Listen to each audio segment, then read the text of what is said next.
Hello दोस्तों, स्वागत है आपका आपके अपने चैनल श्याम मैथ्स क्लासेस में।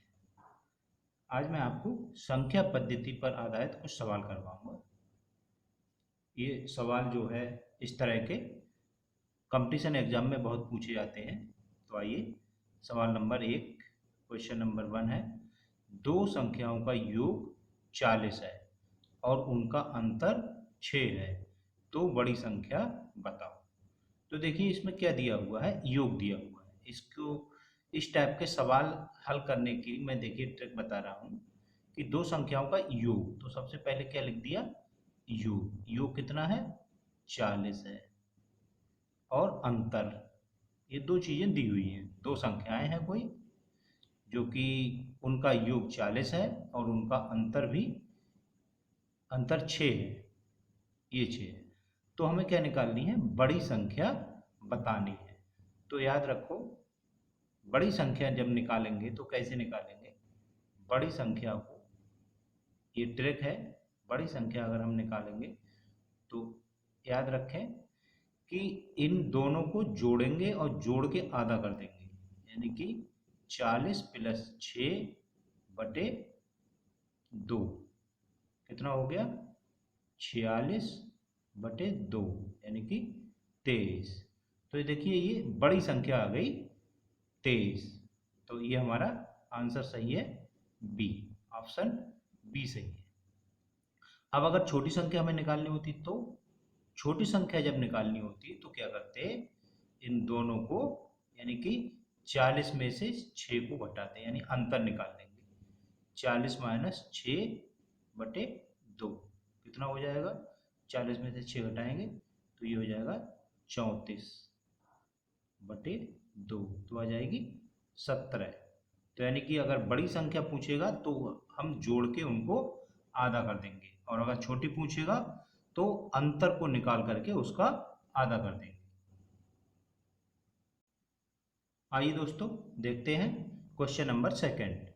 दो संख्याओं का योग 36 है तथा उनका अंतर 12 है, तो छोटी संख्या क्या होगी। पिछले सवाल में योग और अंतर दिया था तो बड़ी संख्या पूछी थी, इसमें छोटी संख्या क्या होगी। तो मैं बता चुका हूँ कि योग, सबसे पहले योग लिख लिया, योग बराबर 36 और अंतर 12 है। तो क्या हमें निकालनी है, छोटी संख्या निकालनी है। तो छोटी संख्या को सीधे निकालेंगे हम, छोटी संख्या बराबर क्या करेंगे, अंतर निकालेंगे, 36 - 12 बटे 2 कितना हो जाएगा, 36 में से 12 घटाएंगे तो 24 आएगा बटे 2, 2 से ये 12 हो गए। तो छोटी संख्या कितनी आ गई, 12 आ गई। ये हमारा ऑप्शन नंबर बी सही है। आइए दोस्तों, क्वेश्चन नंबर 3 देखते हैं।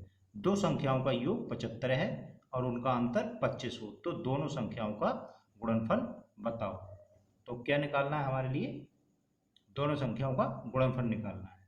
तो सबसे पहले हम क्या लिखेंगे, योग लिखेंगे, योग बराबर 75, फिर अंतर लिखेंगे, ये है 25। अब क्या है, हमें दोनों संख्याओं का गुणनफल निकालने के लिए दोनों संख्याएं ही पता करनी होंगी। तो सबसे पहले निकालेंगे हम बड़ी संख्या। बड़ी संख्या कैसे निकालेंगे, हमने बताया है कि इन दोनों को जोड़ेंगे, 75 + 25 और इनको आधा कर देंगे। 75 और 25 हो गए 100 बटे 2, ये हो गया 50। छोटी संख्या निकालेंगे, छोटी संख्या इनके अंतर को निकालेंगे, 75 - 25 बटे 2, ये हो जाएगा 50 बटे 2 बराबर हो गया 25। अब क्या पूछा है, दोनों संख्याओं का गुणनफल। तो गुणनफल कितना हो जाएगा, गुणनफल बराबर 50 गुणा 25 बराबर 25 पंजे 125, एक जीरो लग गया। तो गुणनफल कितना आ गया, 1250। क्वेश्चन का ऑप्शन नंबर ए सही है। उम्मीद करता हूं दोस्तों समझ में आ गया होगा। आइए दोस्तों, क्वेश्चन नंबर 4 देखते हैं। दो संख्याओं का योगफल 8 है तथा गुणनफल 15 है, ये अलग टाइप का है। तो देखिए योग दिया हुआ है, दो संख्याएं हैं और उनका योग है 8 और उनका गुणन है 15, तो उनके व्युत्क्रमों का योग। तो इसमें जो है कोई ट्रिक काम नहीं करेगी, इसके लिए हम ऐसे ही डायरेक्ट कहेंगे उनके व्युत्क्रमों का जो योगफल होगा, व्युत्क्रमों का योग जो होगा, इनके जो भी संख्याएं आएंगी निकल करके उनके व्युत्क्रमों का जो योग होगा, यानी उल्टा करने पर हम जोड़ेंगे, वो सीधा का सीधा ये ऊपर है वो ऊपर लिख दो और यहाँ पे बटे लगा देंगे, ये 8/15 हो जाएगा। बस ये हमारा पहला ऑप्शन सही है। उम्मीद करता हूँ दोस्तों समझ गए होंगे। आइए दोस्तों अब एक अलग तरीके का क्वेश्चन देखते हैं, अलग टाइप का है। क्वेश्चन नंबर 5 है, यदि किसी संख्या को 114 से भाग देने पर शेष 21 बचता है, यदि इस संख्या को 19 से भाग दें तो शेष क्या बचेगा। तो ऐसे सवालों को करने के लिए देखिए सब पहले समझते हैं। किसी संख्या को 114 से भाग किया गया, 114 से भाग देने पर शेषफल आया है कितना, 21। कोई भी संख्या है उसको 114 से भाग दिया है तो शेषफल 21 आया है। यदि इस संख्या को 19 से भाग दें, तो देखिए अब इसमें पहले कौन सी संख्या उससे कोई मतलब नहीं रहा।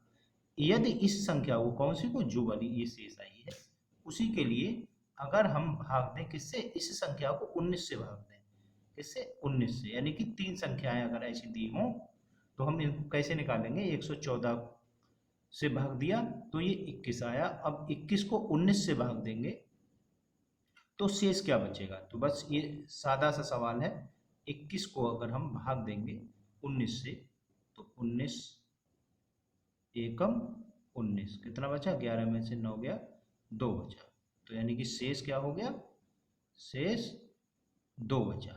देखिए यदि इस संख्या को 19 से भाग दें तो शेष क्या बचेगा, किस संख्या को, इसी संख्या को। ऑप्शन नंबर हमारा सेकंड सही है, बी।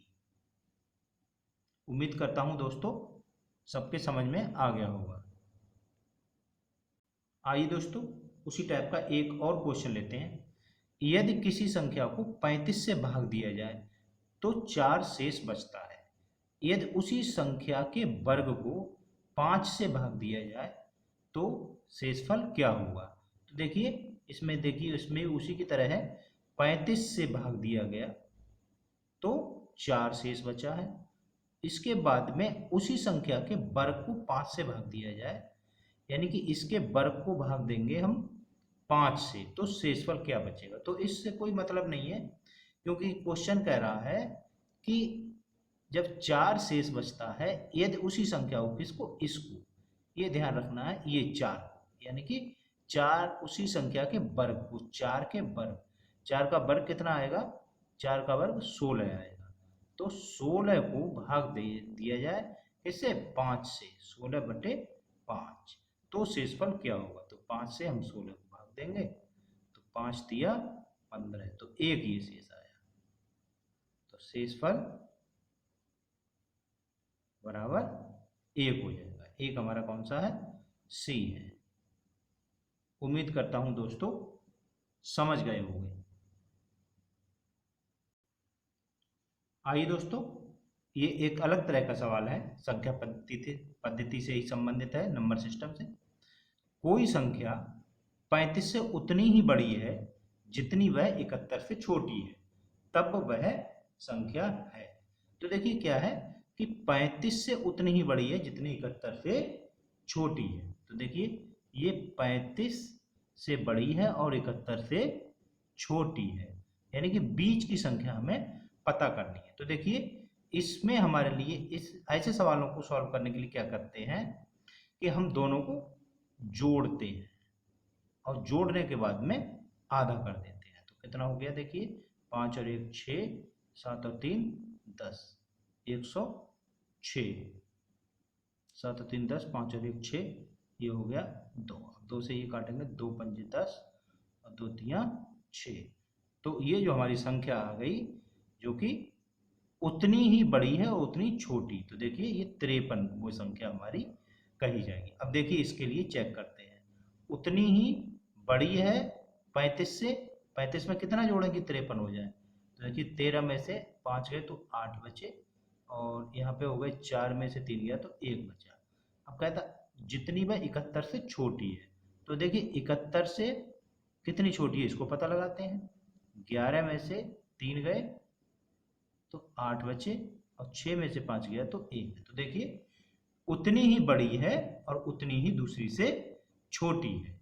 तो इस तरीके से जो हमारी संख्या आ गई वो 53 आ गई। ये वाला हमारा क्वेश्चन ऑप्शन नंबर बी सही है, 53। उम्मीद करता हूं दोस्तों क्वेश्चन समझ में अच्छे से आ गया होगा। आइए दोस्तों एक और सवाल देखते हैं। प्रश्न 8 है, 3 क्रमागत प्राकृतिक संख्याओं का योग 57 है, तो बीच वाली संख्या क्या होगी। तो देखिए इसमें क्या है, 3 क्रमागत संख्याएं उनका योग दिया हुआ है 57, 3 है तो कितना है योग 57 है। जब 57 है और तीनों क्रमागत हैं, यानी पहली फिर दूसरी फिर तीसरी, ये प्राकृतिक संख्याएं कौन सी होती है, जैसे 4 5 6 क्रम से आने वाली, ये क्रम से है, या 21 22 23, ये जो है हमारी क्रमागत संख्याएं होती हैं। तो क्या करेंगे ऐसे सवालों को करने के लिए, 57 जो है योग है तो इसको 3 संख्याएं हैं तो 3 से इसको भाग कर देंगे, तो ये आएगा 19 3 57। कहने का मतलब जो तीसरी यानी सॉरी बीच की जो संख्या आ गई वो 19 आ गई, तो बीच वाली ये पूछा है। अब अगर इससे पहले वाली पूछता तो क्या हो जाता, 19 से पहले क्योंकि क्रमागत है तो ये 18 हो जाएगी, और अगली कौन सी हो जाएगी 19 के बाद क्रमागत, ये 20 हो जाएगी। इस तरीके से जो बीच वाली क्रमागत संख्या है हमारी बी ऑप्शन सही है। उम्मीद करता हूं दोस्तों समझ में आ गया होगा। तो दोस्तों इस वीडियो में इतना ही। वीडियो अगर अच्छी लगी हो तो इसे लाइक करें, फ्रेंड्स को शेयर करें, कमेंट करें और चैनल को सब्सक्राइब करें। Thanks for watching.